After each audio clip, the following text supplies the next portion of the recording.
नमस्कार दोस्तों, जैसा कि आप जानते हैं हम चैप्टर वाइज एमसीक्यू की तैयारी कर रहे हैं। ठीक है, इंडियन इकोनॉमी चला रमेश सिंह से चैप्टर वाइज एमसीक्यू। चैप्टर 1 का सॉल्यूशन हिंदी इंग्लिश दोनों में होगा। पहला चैप्टर है, ठीक है। चलिए, पहला चैप्टर में इंट्रोडक्शन है। और एक्चुअली मैं कहूँ तो ये चैप्टर वैसे तो पेजेस इसमें बहुत कम है, लेकिन चैप्टर बहुत बड़ा है। इसमें एक टर्म्स है तो वो तो मैं डिस्कस नहीं करूँगा, सिर्फ मैं एमसीक्यू करूँगा। लेकिन मैं एक बेसिक टर्म आपको बता दूँगा इसमें, ठीक है। यदि आपको पूरी वीडियो चाहिए होगी चैप्टर एम लक्ष्मीकांत की इकोनॉमी की, तो वो भी बना दूँगा, लेकिन अभी नहीं, इसमें टाइम लगेगा। आप इसमें समझिए, ठीक है। एमसीक्यू स्टार्ट करने से पहले मैं आपको बता दूं, क्योंकि हिंदी मीडियम इंग्लिश मीडियम दोनों बच्चे देखते हैं मेरी वीडियो। तो जीडीपी है ग्रोस डोमेस्टिक प्रोडक्ट, जिसे कहते हैं सकल घरेलू उत्पाद। जीएनपी ग्रोस नेशनल प्रोडक्ट, जिसे कहते हैं सकल राष्ट्रीय उत्पाद। एनएनपी नेट नेशनल प्रोडक्ट, जिसे कहते हैं शुद्ध राष्ट्रीय उत्पाद। एनडीपी नेट डोमेस्टिक प्रोडक्ट, जिसे कहते हैं शुद्ध घरेलू उत्पाद। NFIA net factor income from abroad, जिसे कहते हैं विदेशों से शुद्ध साधन आए। ठीक है, ये मैं आपको क्यों बता रहा था, इसलिए बता रहा हूँ कि आगे आपको पता चलेगा। जो इसमें कुछ फॉर्मूलेस होते हैं वो आपको माइंड में रहना बहुत ज़रूरी है, और उसकी भी एक ट्रिक है, वही मैं बताने जा रहा हूँ, ताकि आपके जो इसमें से एमसीक्यू तो वो सॉल्व हो सके। ठीक है, चलिए, तो मैं ये बताने जा रहा था आपको, इसे ध्यान से समझिए, क्योंकि एमसीक्यू स्टार्ट करने से पहले इसे ध्यान से समझिए। इसे आप समझ जाएंगे कि आपका जीडीपी, जीएनपी, एनडीपी, एनएनपी पूरा कंसेप्ट सॉल्व हो जाएगा। सिर्फ उसके रिगार्डिंग जीडीपी से जीएनपी कैसे बनता है ये मैं बता रहा हूँ, मतलब एनडीपी से जीडीपी कैसे बनता है, एनएनपी से। बहुत अच्छी ट्रिक है, ठीक है, तो वही मैं बता रहा हूँ, तो इसे ध्यान से समझिएगा। ठीक है, चलिए स्टार्ट करते हैं। देखिए, ये आपका जीडीपी हो गया, एनडीपी हो गया। आप हिंदी वाले मीडियम वाले बच्चे इसे जीडीपी एनडीपी ऐसे समझे, और अगर आपको डेफिनेशन देखनी है तो पीछे जाके देख सकते हैं, जीएनपी एनएनपी। ठीक है, चलिए अब मैं बताता हूँ। जीडीपी, अगर मुझे जीडीपी से जीएनपी पे जाना है, यहाँ से यहाँ पे जाना है, ठीक है, तो मैं इसमें क्या करूँगा,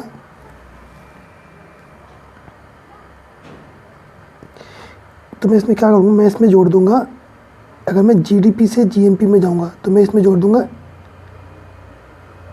एनएफआईए, जो भी मैंने पीछे बताया था ना आपको, ये जोड़ दूँगा इसमें। ठीक है, तो हमारा क्या बन जाएगा, जीएनपी बन जाएगा। ठीक है, और यदि मैं इससे एनएफआईए माइनस कर दूँ तो, ये अगर माइनस कर दूँ तो जीडीपी बन जाएगा। ठीक है, वैसे ही अगर मुझे एनडीपी से, सॉरी एनएनपी से एनडीपी पे जाना है तो मैं क्या करूँगा, एनएफआईए प्लस कर दूँगा। ठीक है, अगर मुझे एनडीपी से एनएनपी पे जाना है तो मैं माइनस कर दूँगा। यहाँ तक बात समझ आई? ठीक है, एनएफआईए पता ही आपको, विदेशों से शुद्ध साधन आए। ठीक है, अगर मुझे एनडीपी का जीडीपी बनाना है तो मैं क्या करूँगा, मैं डेप्रिसिएशन ऐड कर दूँगा। ठीक है, और मुझे अगर जीडीपी से एनडीपी बनाना है तो मैं क्या करूँगा, डेप्रिसिएशन माइनस कर दूँगा। बात समझे? ठीक है, मुझे अगर जीएनपी से एनएनपी बनाना है तो मैं क्या करूँगा, डेप्रिसिएशन माइनस कर दूँगा। ठीक है, अगर मुझे एनएनपी से जीएनपी बनाना है तो मैं क्या करूँगा, डेप्रिसिएशन प्लस कर दूँगा। ये था कंसेप्ट, मुझे ये आपको बताना था। ठीक है, इससे आपके सारे कंसेप्ट, मतलब जो प्रॉब्लम होगी वो सारी सॉल्व हो जाएगी। ठीक है, ये छोटी सी ट्रिक्स थी। ठीक है, अब मैं बता रहा हूँ क्या करना है आपको, उसको मैं इरेज कर देता हूँ।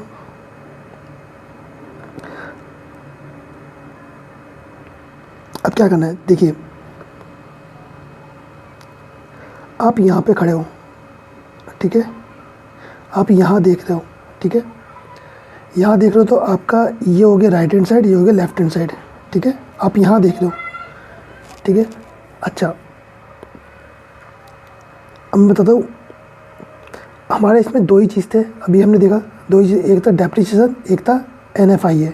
ठीक है, तो अब इसको कैसे करना है, आप यहाँ खड़े हो, अगर आप यहाँ से आगे देखोगे, यहाँ पे देखोगे इस साइड, ठीक है, और यहाँ पे देखोगे इस साइड, तो दोनों में क्या हो रहा है, डेप्रिसिएशन ऐड हो रहा है। ठीक है,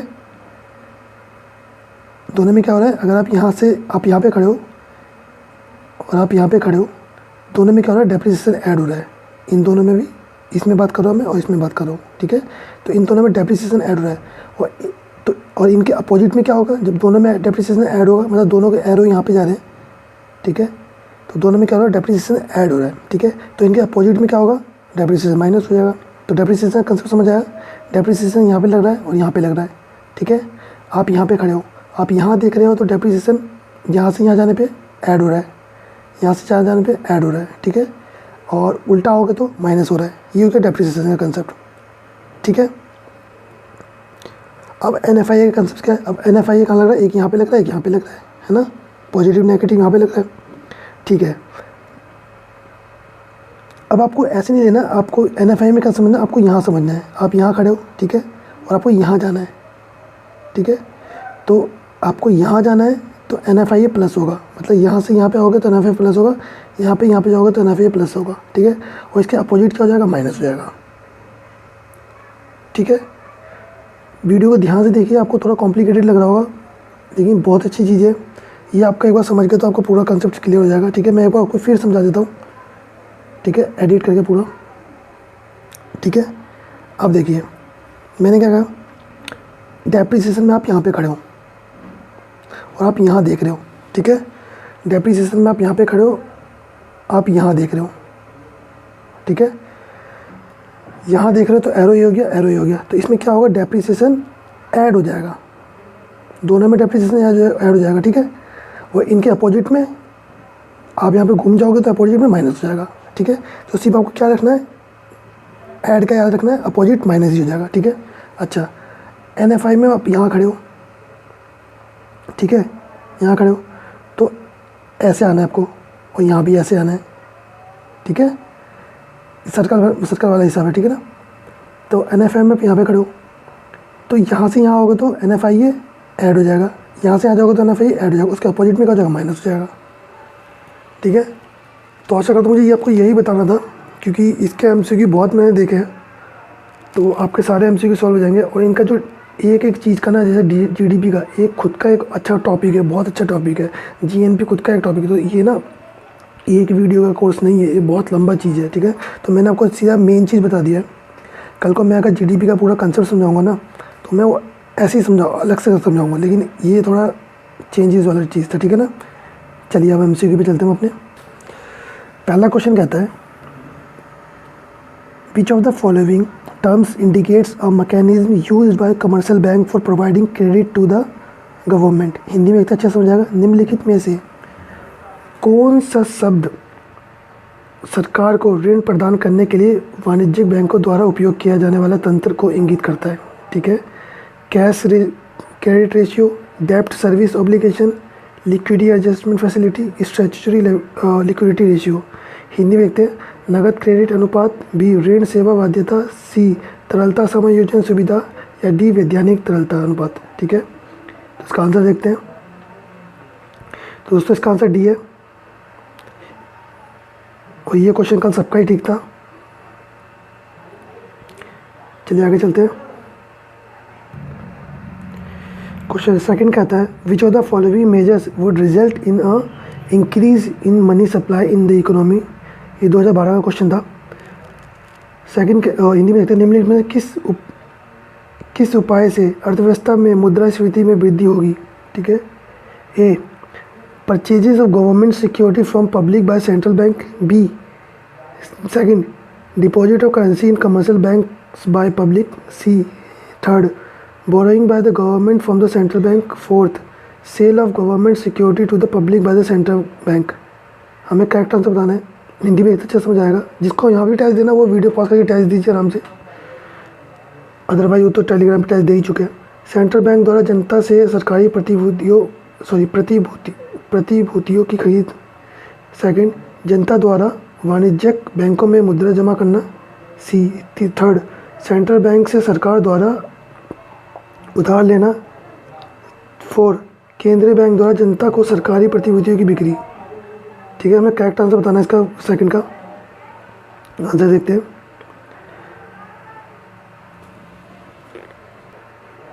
तो इसका आंसर थर्ड है, ठीक है। क्वेश्चन 5 देते हैं, कंसीडर द फॉलोइंग स्टेटमेंट। ये कहता है all activities where money is involve can be called economic activity. B, economic is the study of how society uses scarce resources to produce valuable commodities and distribute them among different people। Hindi में एक तरह से समझाएगा, निम्नलिखित कथन पर विचार करें। ए, सभी गतिविधियां जहां धन शामिल है को आर्थिक गतिविधियों कहा जा सकता है। बी, अर्थशास्त्र इस बात का अध्ययन है कि मूल्यवान उत्पादन के लिए समाज कैसे दुर्लभ संसाधनों का उपयोग करता है और उन्हें विभिन्न लोगों के बीच वितरित करता है। करेक्ट आंसर बताना है। सॉरी, आंसर आ गया, सी आंसर इसका। ठीक है, चलिए आगे चलते हैं। क्वेश्चन 6 कहता है, consider the statement. A, micro economy takes a top down approach to analyse economy. B, micro economy tries to understand the choice which consumer make and income they earn. C, macro economy tries to understand the dynamics of inflation and growth. Hindi में एक अच्छा समझ आएगा, निम्नलिखित कथन पर विचार करें। ए, व्यष्टि अर्थव्यवस्था का विश्लेषण करने के लिए शीर्ष नीचे दृष्टिकोण लेती है। ये शीर्ष से नीचे है, ठीक है ना। बी, व्यष्टि अर्थव्यवस्था उन विकल्पों को समझने की कोशिश करती है जो उपभोक्ता बनाते हैं और जो आय व अर्जित करते हैं, ठीक है। सी, समष्टि अर्थव्यवस्था मुद्रास्फीति और विकास की गतिशील को समझने की कोशिश करती है। क्वेश्चन 6 था, ठीक है। तो दोस्तों इसका आंसर देखते हैं। इसका आंसर है बी और सी, ठीक है। अच्छा, ए क्यों गलत है? ये कह रहा है माइक्रो इकोनॉमी टेक्स और top down approach to analyse economy, ठीक है। शीर्ष नीचे का दृष्टिकोण अपनाती है। ये व्यष्टि अर्थशास्त्र की बात कर रहा है। दोस्तों, जो माइक्रो इकोनॉमी है वो करती है आपका नीचे से ऊपर का अप्रोच अपनाती है माइक्रो इकोनॉमी, ठीक है, ये वाली। और मैक्रो कौन सी करती है? ऊपर से नीचे का करती है, ठीक है। अब हिंदी वालों को देखते हैं। व्यष्टि अर्थशास्त्र कौन सा करता है? नीचे से ऊपर का करता है। और समष्टि अर्थशास्त्र ऊपर से नीचे का करता है, ठीक है। ठीक है, चलिए आगे चलते हैं। क्वेश्चन 7 कहता है, consider the following statement regarding economic activity. A, economic activity which take place while exploiting the natural resources comes under primary sector. B, secondary sector contains all of the economic activities under which the raw material extracted out of the primary sector are proceed. C, all of the economic activities where services are produced falls in tertiary sector। Hindi में एक अच्छा समझाएगा। Question 7 कहता है, आर्थिक गतिविधियों के संबंध में निम्नलिखित कथन पर विचार करें। ए, प्राकृतिक संसाधनों का दोहन करते समय होने वाली आर्थिक गतिविधियां प्राथमिक क्षेत्र के अंतर्गत आती है। बी, माध्यमिक क्षेत्र में सभी आर्थिक गतिविधियां शामिल है जिसके तहत प्राथमिक क्षेत्र से निकाले गए कच्चे माल को संसाधित किया जाता है। सी, सभी आर्थिक गतिविधियां जहां सेवाओं का उत्पादन किया जाता है वह तृतीय क्षेत्र में आती है। हमें करेक्ट आंसर बताना है। क्वेश्चन 7 का आंसर देखते हैं। सारे स्टेटमेंट ठीक है। इसमें मैं आपको बता दूं, ये जो इसमें हमने अभी ये जो हमारे ना प्राइमरी सेक्टर, सेकेंडरी सेक्टर और टर्टियरी सेक्टर, ठीक है, हमने 3 तृतीय सेक्टर और हिंदी में है प्राथमिक क्षेत्र, द्वितीय क्षेत्र और तृतीय क्षेत्र, ठीक है। एक्चुअली और रमेश सिंह में 2 क्षेत्र और देखे, वो बता दूं। एक क्वाटरनरी सेक्टर होता है, एक क्वाइनरी सेक्टर होता है, ठीक है ना। क्वाटरनरी सेक्टर का मतलब होता है नॉलेज सेक्टर, ठीक है ना।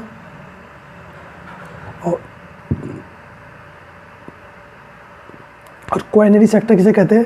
जिसमें आपके आ जाते हैं ब्यूरोक्रेसी आ जाती है, ठीक है, तो उसको कहा जाता है। तो 2 सेक्टर और देखे थे, बस वो बता दिया है। चलिए आगे चलते हैं।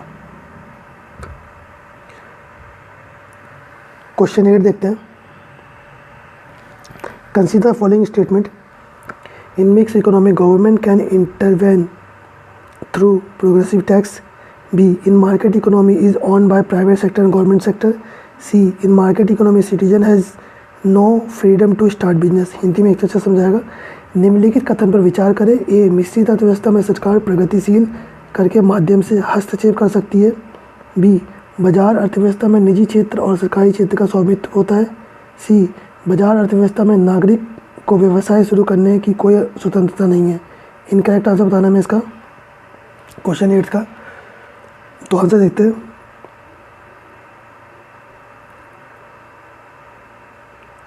आंसर बी है. बी सी ठीक है. ए ठीक है हमारा.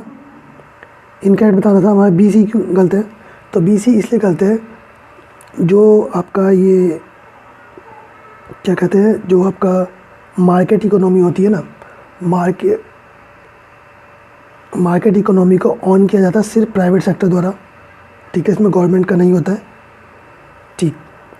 और आपका जो मार्केट इकोनॉमी में जो सिटीजन होते हैं ना, उनको राइट्स होते हैं, फ्रीडम होता है बिजनेस स्टार्ट करने का. ठीक है, हिंदी में देख लेते हैं. जो बाजार अर्थव्यवस्था में लोगों को अधिकार होता है. ठीक है, और बाजार अर्थव्यवस्था में प्राइवेट का इन्वॉल्वमेंट होता है, गवर्नमेंट का नहीं होता है. ऑन किया जाता है प्राइवेट द्वारा. ठीक है, चलिए आगे चलते हैं. Question 9. Consider the statement regarding mixed economy. A. The economic role played by either state or private sector may not remain fixed for all times. B. Private sector to play those roles where invisible hands can work properly. C. State and private sector both to have economic roles. Hindi में देखते अच्छा समझाएगा. मिश्रित अर्थव्यवस्था के संबंध में कथन पर विचार करें. A. राज्य या निजी क्षेत्र द्वारा निभाई गई आर्थिक भूमिकाएं हर समय निश्चित नहीं रह सकती. बी. निजी क्षेत्र उन भूमिकाओं को निभाने के लिए जहां अदृश्य हाथ ठीक से काम कर सकते हैं. सी. राज्य और निजी क्षेत्र दोनों की आर्थिक भूमिका है. करेक्ट आंसर बताना हमें क्वेश्चन 9 का. आंसर देखते इसका. तो तीनों ऑप्शन ठीक है. तो जो इकोनॉमिक रोल होता है ना, चाहे ये स्टेट का हो और प्राइवेट सेक्टर का हो, वो हमेशा फिक्स नहीं रहता. ठीक है ना, और टाइम टू टाइम वो मॉडिफाई होता रहता है. चलिए आगे चलते हैं. क्वेश्चन 10 है.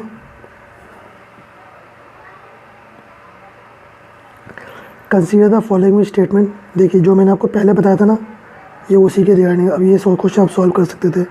Gross domestic product (GDP) is the value of all final goods and services produced within the boundary of a nation during 1 year period. B. Net domestic product is the GDP calculated after adjusting the weight of the value of depreciation. C. Gross national product (GNP) is the GDP of a country added with its income from abroad. D.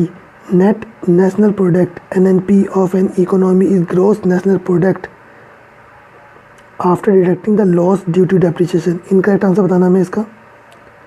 Question 10 Hindi में समझते हैं. सकल घरेलू उत्पाद एक वर्ष की अवधि के दौरान एक राष्ट्र की सीमा के भीतर उत्पादित सभी अंतिम वस्तुओं और सेवाओं का मूल्य है. बी. शुद्ध घरेलू उत्पाद (NDP) जीडीपी की गणना का मूल्यह्रास के मूल्य को समायोजित करने के बाद की जाती है. सी. सकल राष्ट्रीय उत्पाद (GNP) एक देश की जीडीपी है जो विदेशों से अपनी आय के साथ जोड़ा जाता है. डी. मूल्यह्रास के कारण होने वाले नुकसान को घटाने के बाद एक अर्थव्यवस्था का शुद्ध राष्ट्रीय उत्पाद सकल घरेलू उत्पाद है. ठीक है, इसका आंसर देखते हैं. तो इनकरेक्ट बताता सारे ऑप्शन ठीक है. चलिए आगे चलते हैं.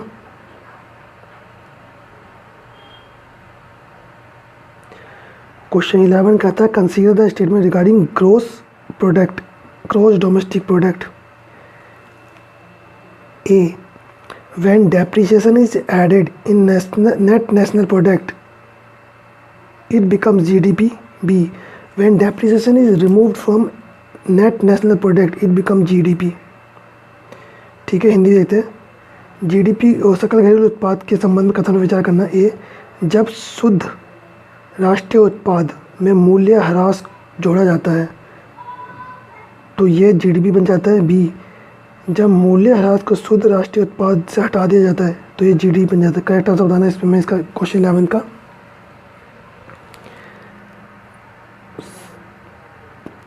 दोनों ऑप्शन गलत है। अब मैं इसे एक्सप्लेन नहीं करूँगा क्योंकि मैंने आपको सबसे पहले यही बताया कि कैसे कैसे करना है, ठीक है। डेप्रिसिएशन किसे कहते हैं, डेप्रिसिएशन बता दो। डेप्रिसिएशन किसे कहते हैं, हिंदी में कहते हैं जैसे ह्रास, ठीक है। आप कोई भी प्रोडक्ट खरीदते हो, अगर आप कॉमर्स के स्टूडेंट हो तो आपको बहुत आराम से पता होगा ये चीज़ें। तो उनके लिए जिनको डेप्रिसिएशन का मतलब नहीं पता, ह्रास का मतलब नहीं पता, तो आप कोई भी प्रोडक्ट खरीदते हो मार्केट से, ठीक है, कोई भी प्रोडक्ट, जिस दिन आपने पेमेंट कर दी उसी दिन से आपका डेप्रिसिएशन लग जाता है। आपने एग्जांपल देखा होगा, आप जब फ़ोन बेचते हो तो क्या कहते हो, सेकंड हैंड फ़ोन है, आधी कीमत करके बेचते हो ना। आपको नहीं पता होता कि आपने इनडायरेक्टली उसमें से डेप्रिसिएशन घटा दिया है, ठीक है। ख़रीदने वाले ने डेप्रिसिएशन घटा दिया है, उसने कहा भाई मुझे इसका आधा रेट चाहिए क्योंकि तूने इस्तेमाल तो किया, जो इस्तेमाल किया है ना वही बहुत। अगर आपने एक दिन भी ख़रीदा होगा ना, एक दिन के बाद ही आप उसे बेचोगे तो उसमें भी डेप्रिसिएशन लग जाएगा। आपको पता नहीं चलेगा कि उसमें क्या गिरावट हुई है एक दिन में, लेकिन बहुत ही छोटे लेवल पे होती है कमी, हर चीज़ में होती है ख़रीदने के बाद, ठीक है। तो उसमें डेप्रिसिएशन लग जाता है।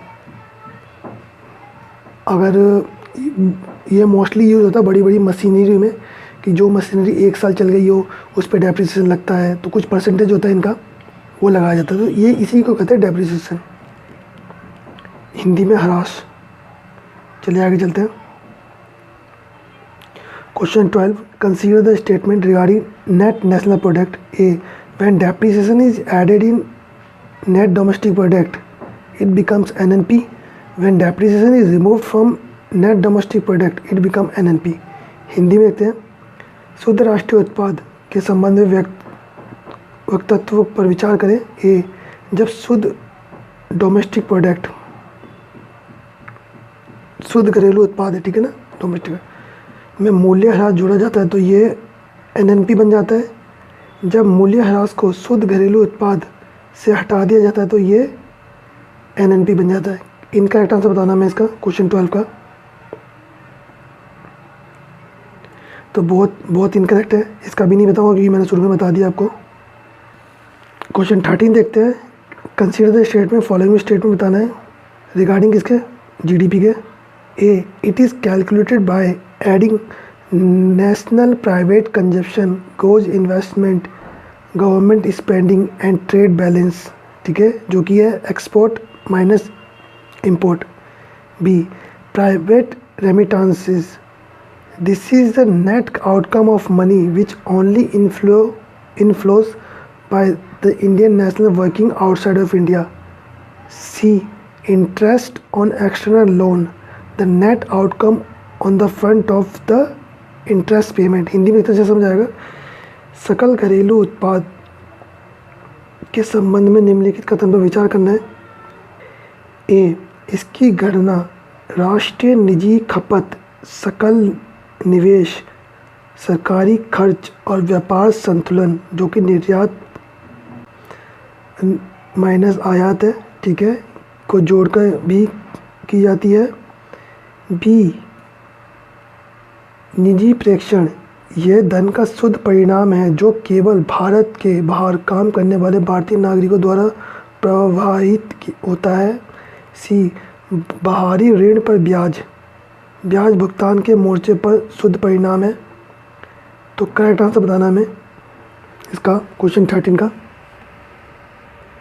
आंसर देखते हैं। तो दोस्तों इसका ए और सी ठीक है।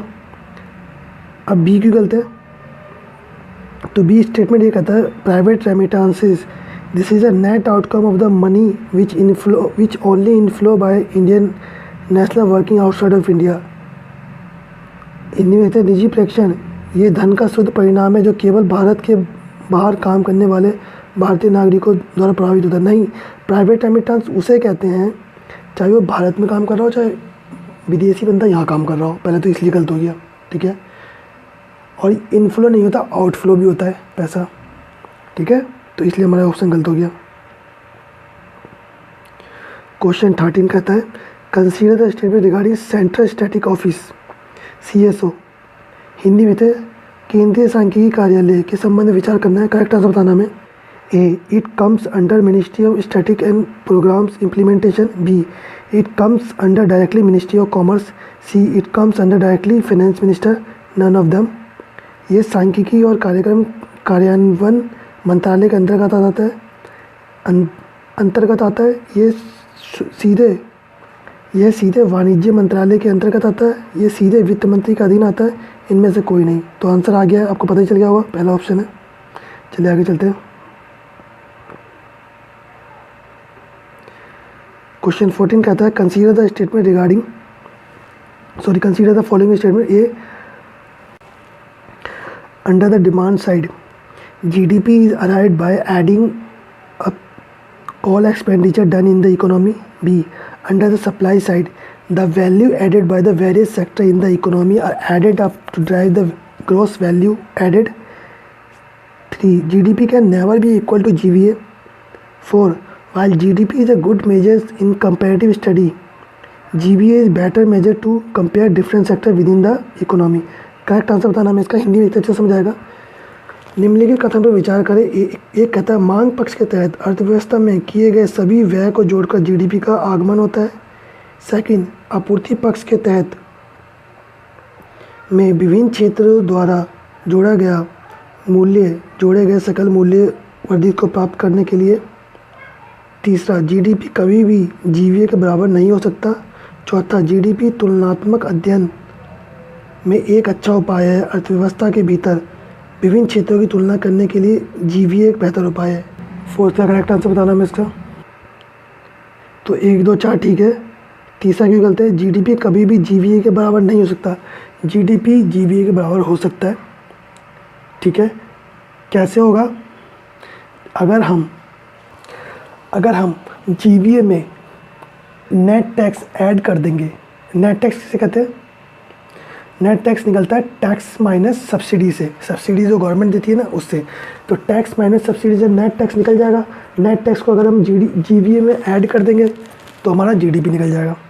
ठीक है, चलिए आगे चलते हैं। क्वेश्चन 15 देखते हैं। क्वेश्चन 15 देखते हैं। Consider the following statement regarding chain based method for calculating the GDP.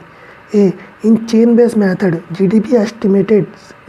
GDP estimates are compared with the base year. Second, it will capture structure changes in the economy faster by allowing new activity and item to be added every year. Correct answer बताना। हिंदी में अच्छे से समझ आएगा। हिंदी में देखते हैं। GDP गणना के लिए श्रृंखला आधार विधि के बारे में निम्नलिखित कथन पर विचार करें। 1, श्रृंखला आधार विधि में आधार वर्ष के साथ GDP अनुमान की तुलना की जाती है। सेकंड, यह हर साल नई गतिविधि और वस्तुओं को जोड़ने की अनुमति देकर अर्थव्यवस्था में संरचनात्मक परिवर्तनों को तेज़ी से पकड़ लेगा। करेक्ट आंसर बताना हमें इसका। क्वेश्चन 15 का तो आंसर देखते हैं इसका। तो सेकंड ऑप्शन ठीक है। फर्स्ट ऑप्शन क्यों गलत है? ये क्यों गलत है? ये हमारा इसलिए गलत है कि अभी आपने रिसेंटली में देखा होगा गवर्नमेंट ने जो अपनी पॉलिसी चेंज करी है। ठीक है, गवर्नमेंट ने क्या किया है? गवर्नमेंट जो है अब चेन बेस्ड मेथड पे चली गई है GDP को कैलकुलेट करने के लिए। ठीक है, GDP को कैलकुलेट करने के लिए चली गई है। और पहले किस पे करती थी? पहले करती थी आपकी फिक्स बेस ईयर पे। ठीक है, तो इसलिए पहला ऑप्शन हमारा गलत हो जाता है। अब क्या होगा इस नए मेथड में? क्या होगा नए मेथड में? ये होगा कि जो प्रीवियस ईयर का बेस ईयर होगा ना, उससे कंपेयर किया जाएगा, ना कि फिक्स बेस ईयर से। पहले क्या था? एक फिक्स बेस ईयर था। ठीक है, उससे कंपेयर किया जाता था। लेकिन अब कंपेयर किससे किया जाएगा? प्रीवियस ईयर के बेस ईयर से कंपेयर किया जाएगा GDP को कैलकुलेट करने के लिए। ठीक है, यही था। तो आशा करता हूँ मेरा छोटा सा प्रयास आपको समझ आया होगा। MCQ सॉल्व करते कीजिए, यही प्रीलिम्स का जरिया है। अदरवाइज़ प्रीलिम्स मुश्किल है। यहाँ करिए, कहीं करिए, MCQ आपको सॉल्व करना बहुत ज़रूरी है। और आप टाइम आ भी गया MCQ सॉल्व करने का। धन्यवाद।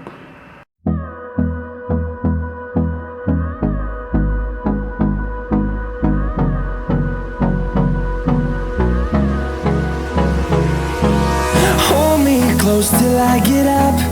Time is barely on our side. I don't wanna waste what's left. The storms we chase are leading us, and